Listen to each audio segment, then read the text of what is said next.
Europe 1. Le grand direct des médias avec Jean-Marc Morandini. Mais qu'est-ce qu'on vous fait bosser en ce début de saison? Dis donc, vous n'arrêtez pas de causer.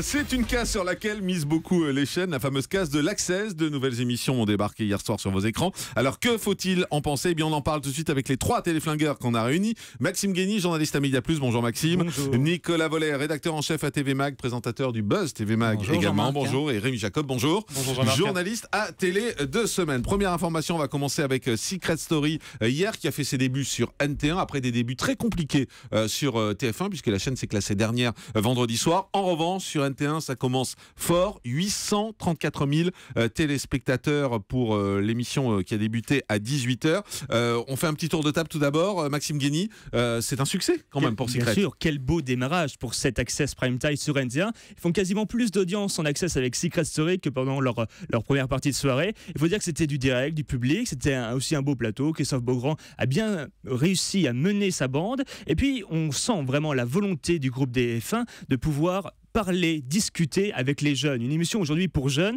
Et puis, ils ont osé la programmation, enfin, à la rentrée. Et comme le dit le dicton, si vous pensez que l'aventure est dangereuse, essayez la routine, elle est mortelle. Donc aujourd'hui, vous savez, c'est la rentrée, on est très en forme. Ouais, je vois. Et puis, TF1, le groupe TF1, depuis quelques années, a réussi à dédiaboliser le genre télé-réalité. Très décrié depuis une quinzaine d'années par la bonne pensée. Bon, on a compris, vous adorez. Je vois Rémi Jacob en face qui fait la gueule. Pardon, écoutez Maxime, je trouve aussi Christophe Beaugrand très sympathique, il fait bien le job. D'ailleurs sur Télé 2 semaines on a fait un sondage, on a lancé un sondage pour savoir ce que nos lecteurs, ce que nos internautes en pensaient. Ils sont très clairement convaincus par Christophe Beaugrand. C'est pas lui le problème, on se demande même ce qu'il est venu faire dans cette galère. C'est le type même de programme, cette télé-réalité d'enfermement qu'on ne veut plus voir à la télé française en 2015. Pardon, ça fait 15 ans qu'on a mais ce qui type. c'est parce que quand vous regardez les chiffres, je vois par exemple hier, attendez, non mais parlons d'Access, on est sur les Access. Je vois les ménagères par exemple, 11,4% en ménagères. Écoutez, c'est un très beau score. Il faut peut-être rappeler, et ça Maxime n'a pas encore fait, que Cyril Hanouna n'est pas encore arrivé à l'antenne. Il revient lundi prochain et je pense qu'il va très clairement concurrencer ce programme. De même que les Chics, qui visent, il faut le rappeler, la même cible, les 15-24. Donc pour vous, c'est pas bon, Secret?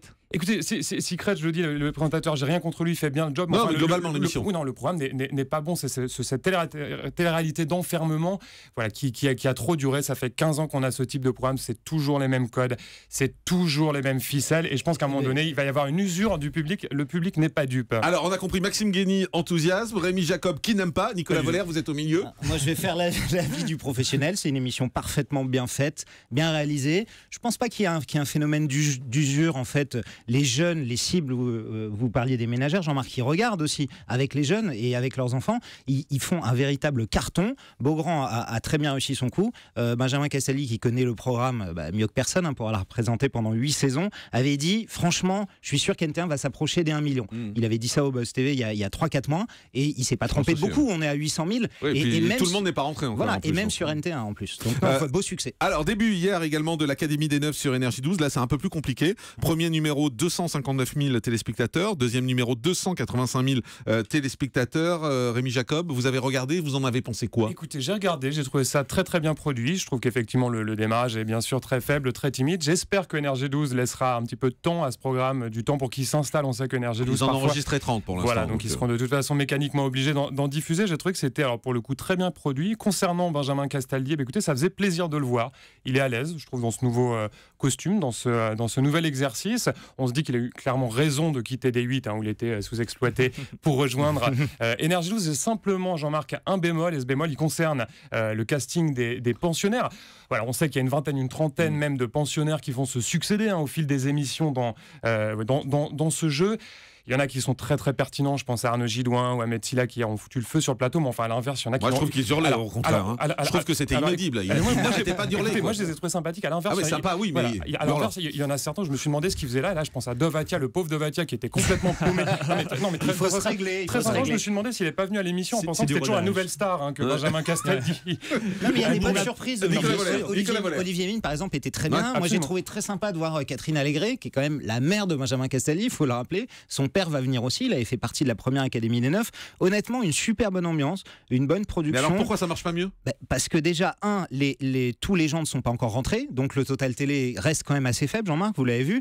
Ensuite, c'est une émission qui se lance, c'est complètement nouveau, c'est un format nouveau. Il n'y a pas eu d'effet de curiosité. Non, c'est pas forcément un effet de curiosité, mais cela dit, sur TMC, il n'y en a pas eu non plus avec Une famille en or, et Arnaud de sa mère s'est très très vite planté avec des chiffres qui sont encore inférieurs à ceux de Benjamin Castaldi. Il faut laisser le temps à Énergie 12. Énergie 12 change tout cette année, vous le savez. Ils veulent faire quelque chose de plus familial. Je suis même persuadé qu'ils vont se laisser le temps. Donc ça va grimper pour vous? Je pense que ça va mécaniquement grimper, et surtout, ils vont laisser l'émission s'installer parce que la chaîne change de contenu et il faut habituer les téléspectateurs à autre chose. Maxime Guény, ça va grimper? Je suis agréablement surpris par le produit parce qu'il y a 3 forces à cette nouvelle version. 1, l'animateur est emblématique et identifié. 2, le casting des académiciens, 9 personnes des plus petits aux plus grands, enfin des plus âgés aux plus vieux ou plutôt. Et puis surtout la mécanique. Arrive, attendez. Ouais, attendez, j'attends de voir ça. Attendez. Oui, format international. On n'a pas encore enregistré avec moi.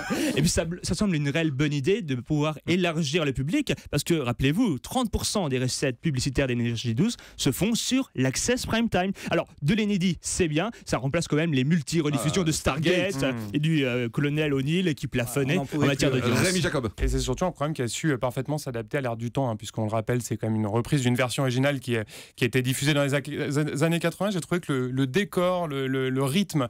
le décor est très beau. Et le décor est très très beau. Voilà. Mais donc, encore une fois, ça tient beaucoup sur les académiciens. Ouais. Et on va voir l'osmose qui va prendre entre eux, lesquels seront bons, pas bons. Effectivement, Mathias n'était pas terrible, il était complètement timide, perdu. Donc ça va beaucoup tenir au fait que les académiciens soient bons ou pas. Donc je résume, des ajustements à faire en ce qui concerne le casting des académiciens. Le décor est superbe, ça peut marcher. Benjamin Castaldi est très bon. Faut juste qu'il change de veste. Du côté... Pas les amis, on avait dit. Ouais, c'est vrai. Du côté de la télé-réalité pure, il y avait les Ch'tis contre les Marseillais, il y avait les Anges en vacances également qui étaient lancés. Le premier c'est sur W9, le deuxième c'est sur Énergie 12. 2 émissions de télé-réalité qui font autour de 500 000 téléspectateurs. Maxime Guény, est-ce que ça veut dire qu'on commence un peu à en avoir marre? Un petit peu, et c'est un démarrage en tout cas correct quand même pour les Ch'tis et les Marseillais. On est sur de la série-réalité. Pour les Anges aussi, oui, exactement. Ils ont poussé le curseur toujours sur l'humour et un peu la compétition. Ils apportent du jeu, et donc ça la crée de l'enjeu. Les Ch'tis et les Marseillais sont devenus des personnages à part entière qui sont rémunérés pour faire le show, et parfois c'est même très chaud de leur côté. Et puis il faut rappeler l'excellente audience des Ch'tis et les Marseillais. Saison 1, ça faisait 850 000 fidèles en moyenne sur 25,2% sur les moins de 25 ans. Ce sont des résultats assez significatifs. Ouais, Rémi? Non, effectivement, en première saison qui avait été un carton, notamment chez les 15-24, alors qu'il y a une cible, on le sait, extrêmement privilégiée des annonceurs. Je trouve qu'on a un programme qui est décalé, il y a de l'humour. Pour le coup, il y a du second degré, je trouve, par rapport à Secret Story. Alors, je ne veux pas dire que je suis client et que je vais regarder tous les jours, mais enfin, je trouve jour sur 2, quoi. Allez, un jour sur 3 même. C'est vendu. Mais je trouve que ça fonctionne. Et encore une fois, attendons de voir le retour de Cyril Hanouna lundi prochain. Un mot de Nicolas Voller? Oui, moi je trouve que 414 000 téléspectateurs, c'est pas si ridicule pour un lancement à 24 août. Encore une fois, le public n'est pas encore complètement rentré. L'émission est bien faite, bien produite par Alexia Laroche-Joubert. Franchement, moi c'est pas du tout ma cam, mais je la trouve très bien faite. Je pense qu'elle a un public, cette émission, et à mon avis, elle va le garder encore quelques temps.